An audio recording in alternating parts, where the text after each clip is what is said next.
What's up, everybody? Neil from Limitless here. Just got back from my Northeast tour of all the fly-ins that were going on. It was an awesome time. It was nice to be up back in the Northeast for a little bit. Summertime is pretty magical up there. One thing that I noticed was we are in the midst of the starter apocalypse of 2024. There was lots of starter problems for some reason or another. When these things happen with paramotor problems, it always comes in a wave. Like there's just something about the earth that releases some sort of voodoo that makes everybody's exhaust crack or starter fail or whatever. It's weird. It's strange. When we were Bad Apples, I don't think we had to service really any starters. Maybe I sold one, but it's just the way it goes sometimes. So what I want to do is take a crack at making a video here for you guys that kind of fills in some of the gaps that some of the other videos are out there. Some of those gaps that are left by those videos. I want to show you the tips and tricks that I've learned along the way. We have a fleet of I think we currently have 12 motors out there right now.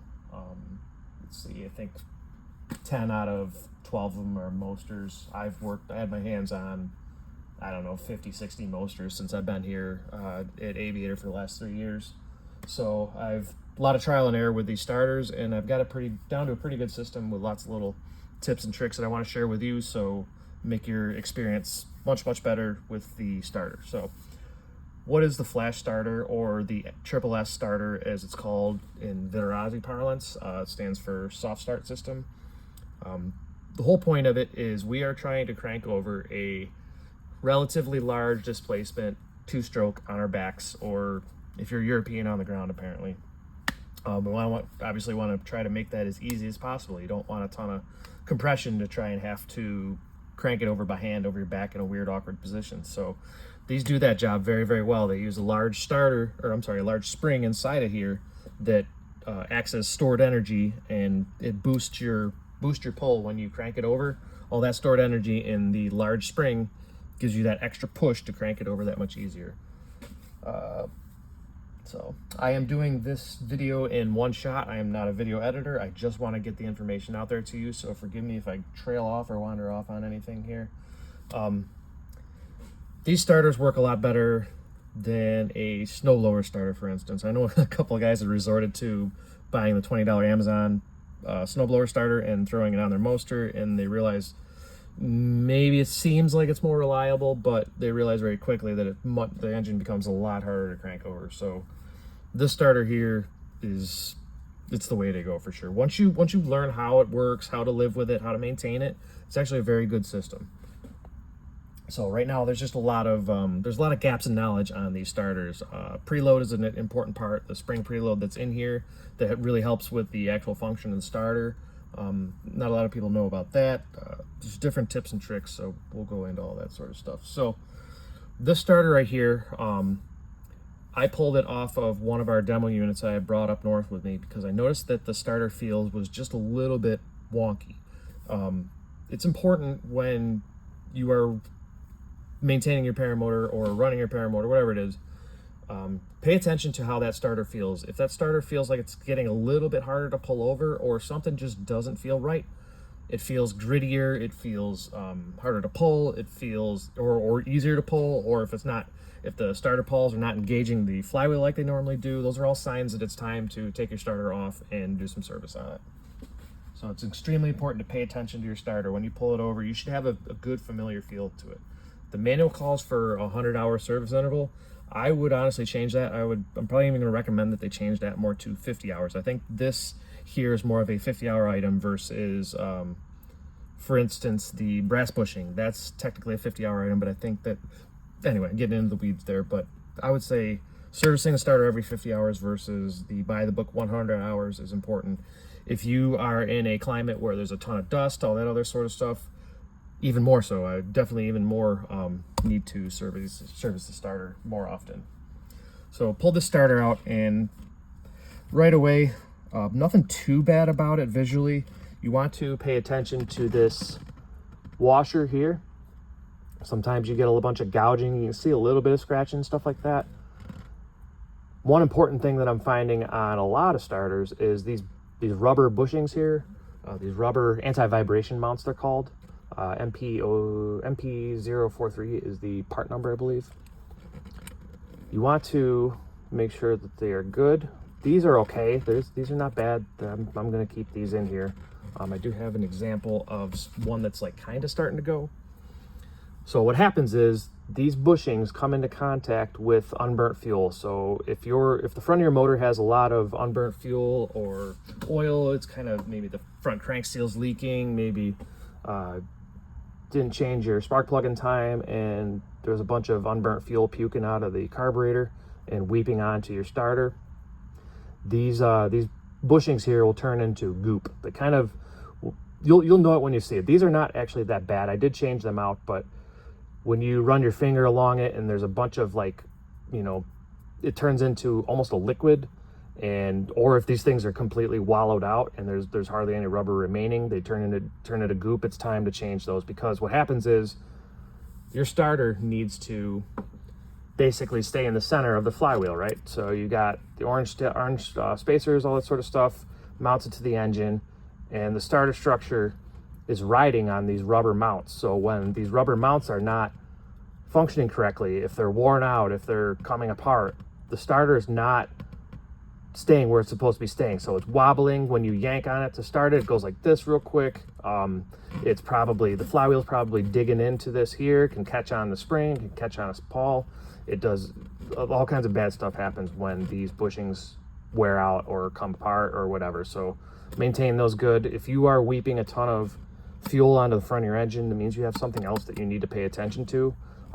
Take care of that so that you don't ruin your starter here. But like I said, these are not too bad here. That one's a bit dirty. I'm going to clean that up when I go ahead and service the starter here. But overall, these are in okay shape. I don't have any that were in worse shape. I wanted to show you guys one that was really bad, but I couldn't find any in time. So getting back to the disassembly, we took it apart here. I'm looking for tons of dirt, stuff like that. I don't see, it's not too bad. This one's really not that bad. So I'm gonna go ahead and take this is called the elastic ring. Go ahead and take this guy off here. There's a little bit of a trick to it. These I pretty much replace every time I have the starter apart, just because they're not very expensive. It's a little bit of extra insurance. These get worn out. You can kind of see where it rides in that little slot there. This one's kind of rusty, crusty, but not too bad. You can see where it wore out a little bit there. Now we've got the washers, so we've got the pawls.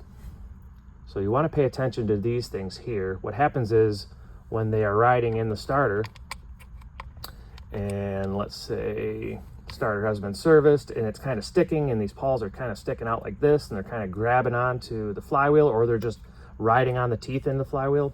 It's not a good thing. You'll see flat spots. These ones are in pretty good shape, but you want to be looking for a flat spot here. If it's flat, then you need to replace it. These are always good to just, again, another inexpensive piece that's easy to replace. While you have it apart, go ahead and replace it. So, next step, we've got our washers here and a shim underneath. I'm going to reiterate this again when we go through the assembly, but this thicker shim, this thicker washer here is really just a washer. That needs to be on top. This is what's going to ride against the elastic ring, the steel elastic ring. And these thin shims here, you can see they're quite thin.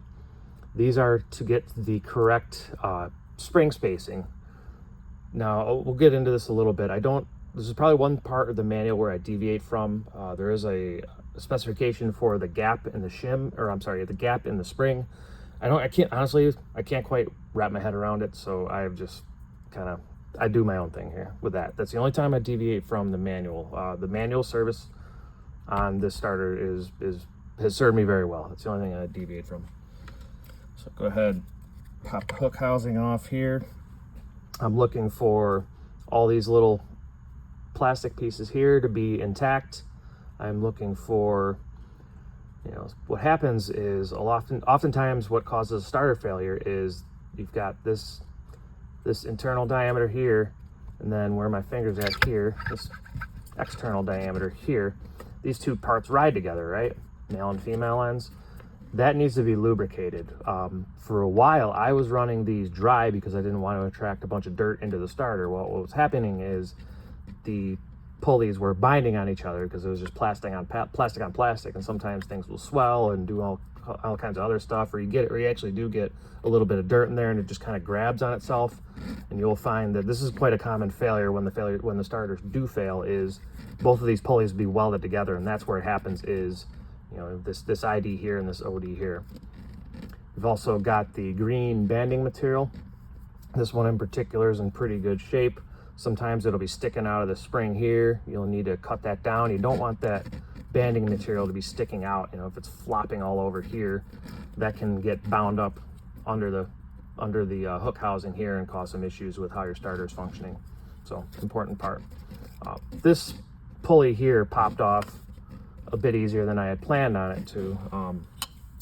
Oftentimes when you pull this easy start spring, when you pull this pulley off, what will happen is the end of this recoil spring, if you guys can see it right there, the little round hook there, that will kind of grab onto the pulley itself and want to come out when you're pulling the pulley off of the starter. So let's see if I can make this happen here. So it kind of wants to do this. Obviously you kind of don't want that to happen unless you're planning on taking this recoil spring out. Sometimes it is a good idea to take this recoil spring out and clean it up, and you can add a little bit of lubrication to it. I generally run that part of it dry. So yeah, that's the recoil spring. So that's our inspection and disassembly. Now what I want to do is I'm reassembling my Factory R starter here. Factory R, Moster, and Cosmos are all the same starter, all the same starter internals. The only thing that's different is the structure itself. So you can see here, this is the structure for Factory R. This is the structure for Moster. This is a bit lighter weight, but there's nothing internally different about any of these starters. I don't have a Cosmos on hand here, but it's a different structure, but still the same internals. The reason why the Factory R starts easier, you know, you Factory R guys probably know that, you know, the first time you pull it over, like, wow, this is a lot easier. That's actually because the crankshaft is so well balanced and it turns over so well.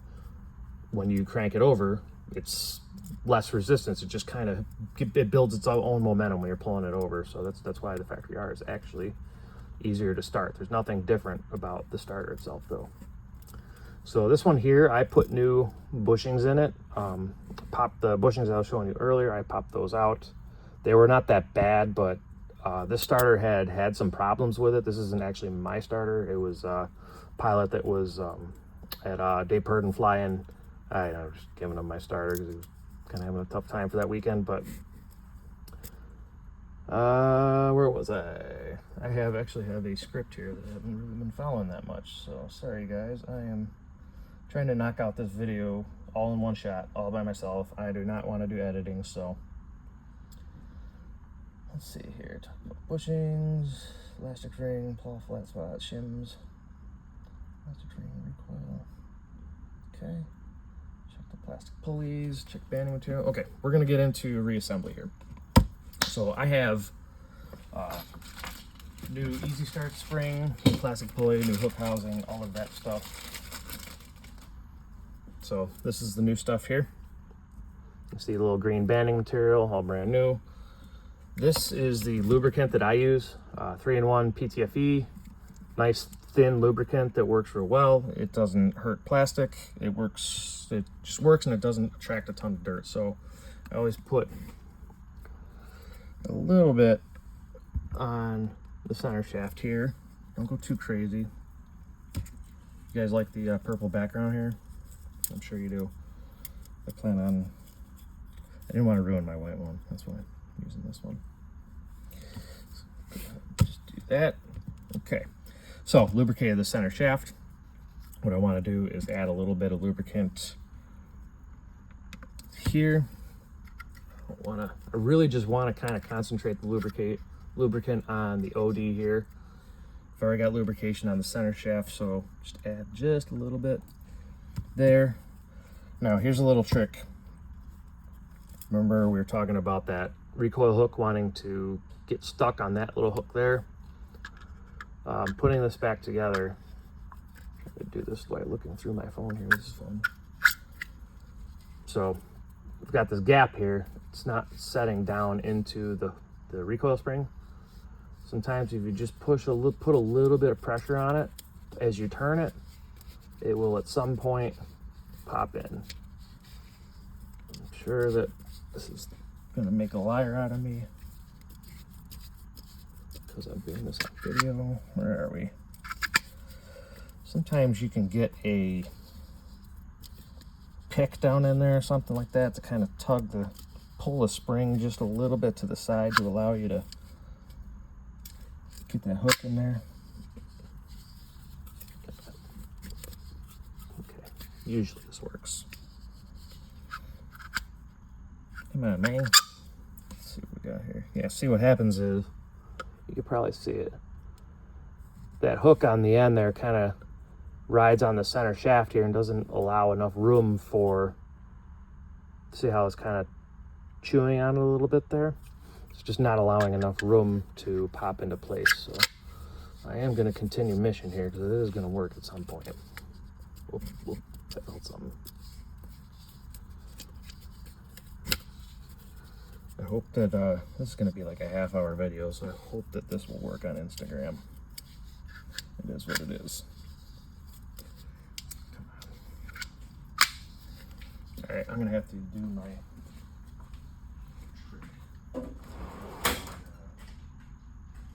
kick. Sometimes it works, sometimes it doesn't. So what I'm doing is, where is the hook? Right here. What I want to do is tug on the spring just enough. I hope you guys can see this here. Kind of makes sense. Come on. There we go. Got it. Just had to tug that, pull that spring into the side just a little bit to get it to pop on there. All right. Got the easy start spring and pulley in place. Next is going to be our hook housing.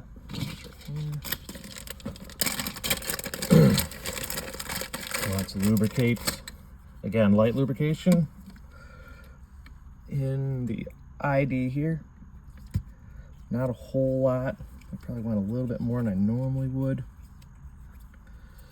I'm going to go ahead and lubricate. Just kind of wipe it around here. I don't want to attract a ton of dirt with a ton of lubrication, but it has to have some lubrication. It does not work when you go dry with it. I've found this out over the years, so light lubrication works like a champ. Kind of a similar thing here. This usually works a little bit easier. Where am I at here? You've got the easy start spring right here. Then there's a little bit of that little slot on the hook housing. Trying to look through the camera and do this at the same time is tough. Come on. I might have to actually do the same thing. Normally these go through no problem. This one is fighting with me a little bit already. There we go. Got it. Okay. Got our lubrication. Now, earlier I was talking about the shims and how I didn't particularly care for the manual version of how to set up the shim spacing. So what I'm going to do, here, let me get this lubrication out here. We don't need lube anymore. I'm going to drop this. Got the big spacer at. I kind of want to see. Let's see if I can get it in view here. Kind of want to get it slightly higher than the. I don't want it to sit flush or underneath the top of the hook housing. I want it to sit just a little bit higher. Just doing this visually. So you always want to put the shims underneath and then have the thick washer on top. This is what's going to wear out first. If you put that thin shim on top, the elastic spring, the elastic ring as it's called, it's going to chew right through that shim there. You don't want that. So it's important that that goes on top. Okay. Yep, you can see it there. It's looking pretty flush. Throw the pawls on here. I'm gonna go ahead and go with new pawls. It comes with the hook housing kit. Again, there's another one of them consumables that like you might as well just change it while you got it out. And there's a little bit of a trick to this. Now, if you can watch here, I'm going to go ahead and push that up into there. I'm making sure that the two, you've got these, all right, let's just pull it back up here. You've got these two tabs here on the starter pawls. Those are intended to go inside this hook housing here, and that's what's gonna, this hook, or elastic ring as it's called by Vittorazi. Internally here we call it the zigzag spring because it looks like a zigzag. That's what kicks out the starter pawls. So kind of start with putting the spring in there. Make sure that your tabs are inside of there. Make sure that it works. What you don't want is when you start to turn this pulley, you don't want the spring to turn with it. If you got that, then something else is going on here. I might even, I think we're good there. I'm gonna call that good. But what I'm looking for is I want that pulley, I want those starter pawls to kick out every single time. So it's got enough tension on it for, so that the spring doesn't turn with the pulley, but not too much tension. So we're good there. So next step. All right. This is the most important step. If you get anything out of this video, this is by far the most important step. What I'm gonna do is, just for the purpose of this video here, oh, you know what? We gotta put the starter rope in. So that's gonna take a second here. This is not the most important part. Sorry. What I want to do is show you how to set the preload. This is according to the manual. This is the most important, that gets overlooked or misunderstood the most. Before the actual manuals came out, I think the manuals came out in 2022. Everybody was just kind of spitballing and guessing how these things worked. So I think that's why a lot of the starter videos that you see have different techniques for setting the preload. I started doing the manual version of setting the preload about, I guess, I started a year ago, 3 years ago, and that increased our starter reliability tremendously. I think the first year that I worked here, no, not the first year, probably the first 6 months maybe that I worked here, I never knew that there was an actual preload setting to these starters, so I was definitely not setting them up correctly. But now I know, like we all learn by trial and error. It's different when when you work in paramotor world. Things kind of become natural to you. But if it's a hobby for you that you don't deal with this every day. Sorry, I'm rambling. All right, I gotta slide this starter open here. I'm burning the midnight oil for you guys, so I expect some good pay it forward from this. All right, I've slid the rope in here. I'm just kind of grabbing it with a pick, pull it through.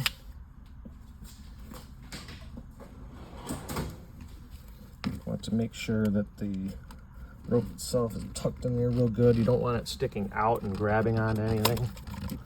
Tug it, okay. All right. Next part I'm going to do, I want to preload. What I'm going to do, make this easy, go ahead and stick a spacer and a bolt in here.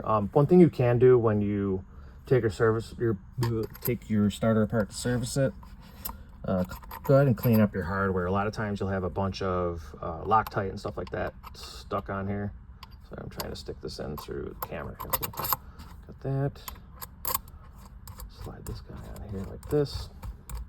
You'll see why I'm doing this here in a second. Okay. So got a spacer on there to remember where I'm at. So what we need to do, 3 and 3 is what I call the preload. So what I'm doing here is I take the starter rope, go 1, 2, 3. I'm gonna hold it like this. I'm kind of looking for where that spring tension starts. It's basically right here.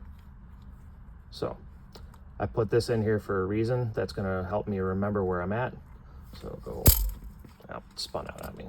That happens sometimes. Sometimes you don't have quite enough. This is why it's important to set preload, because the spring will do things like that. It'll kind of skip a tooth and unwind on you and do all kinds of weird stuff. It's when you don't have the correct preload set up on these starters, they don't function correctly. So yeah, it starts here. So let's try it again. 1, 2, 3. Okay, that's my 3 winds. Now what I want to do, I'm going to go ahead and see how you can kind of see some of my paint mark there. This rope has been worked before. When you buy a new motor, or if you buy a new starter, you'll notice that the starter rope has white paint mark on it. And the reason for that is, actually, I'll get a smaller starter, smaller zip tie.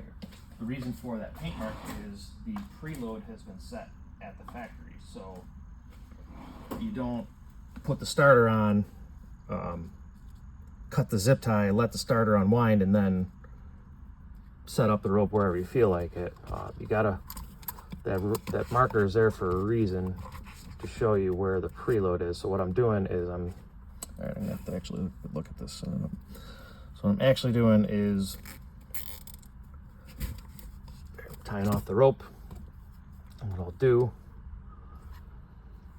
and grab this guy here and this guy here.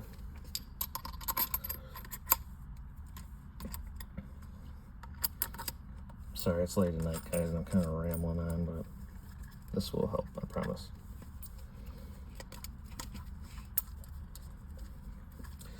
So what I'm doing is I'm setting the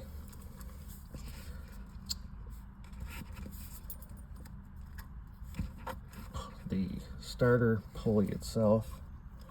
This little roller jobby here.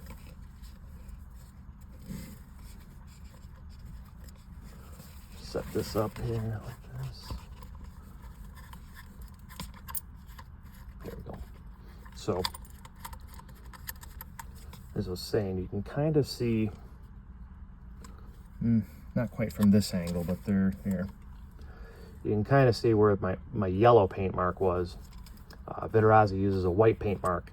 That paint mark needs to line up with this rope roller here when you mount the starter. So mount the starter on the engine, you've got all of this excess rope, right?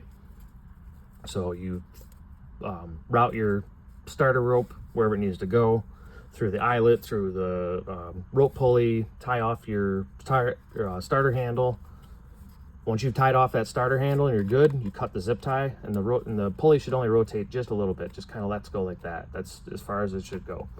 That's when you get a brand new starter, brand new complete starter from Vittorazi, or a brand new engine will have that the correct preload set up from the factory with the white paint mark.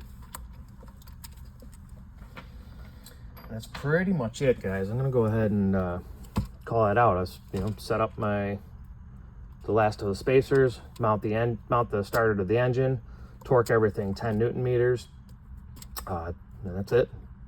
Tie off the rope, and good to go. I'm good to go for who knows how long now, probably another 50 hours or so before I got to do this again. All right, so I hope you got something out of this. Sorry, it was a little bit rambling. It is about, it's only 10, quarter after 10, something like that tonight. So thanks again. Hopefully this is useful. Hopefully this loads. Have a good night.